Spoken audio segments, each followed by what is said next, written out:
My dear friends in Christ, this Sunday we celebrate the 17th Sunday in Ordinary Time. Throughout year B, we have been listening to St. Mark's Gospel. St. Mark's Gospel is significantly shorter than the other synoptic Gospels, Matthew and Luke.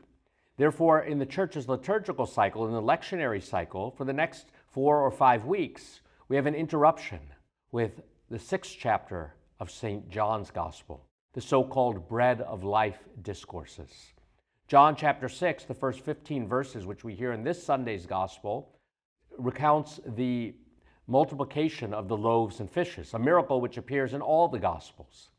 In John's Gospel, Jesus is performing a number of signs.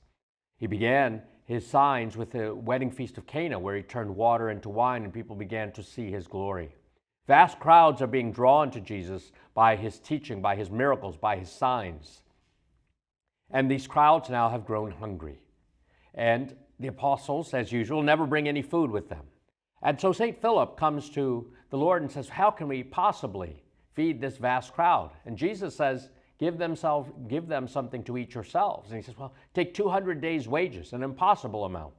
Now, Jesus knew what he was going to do, but he wanted to test the apostles' faith, test their resourcefulness. He definitely wanted to satisfy the hunger and thirst of the crowds. St. Andrew points out, hey, there's this little boy here with 5 loaves and 2 fish. That could hardly be enough.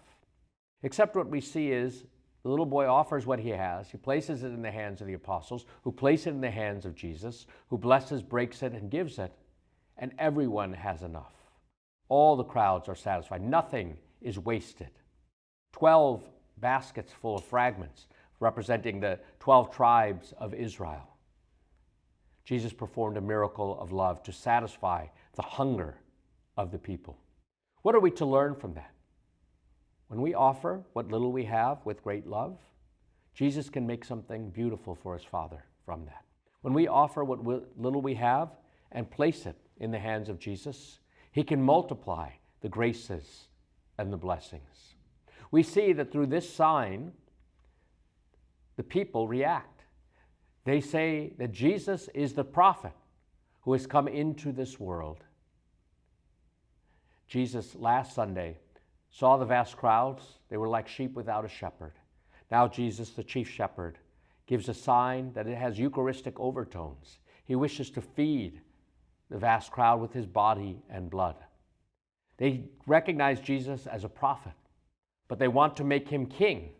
He knew very well their intentions. He knows what's in the heart of man. But Jesus' kingship is very different from worldly kingship. Jesus is ready to lay down his life for his flock.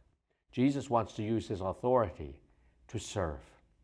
Jesus' hour in St. John's Gospel has not yet come. That hour will come when he will undergo his passion, but it's not yet here.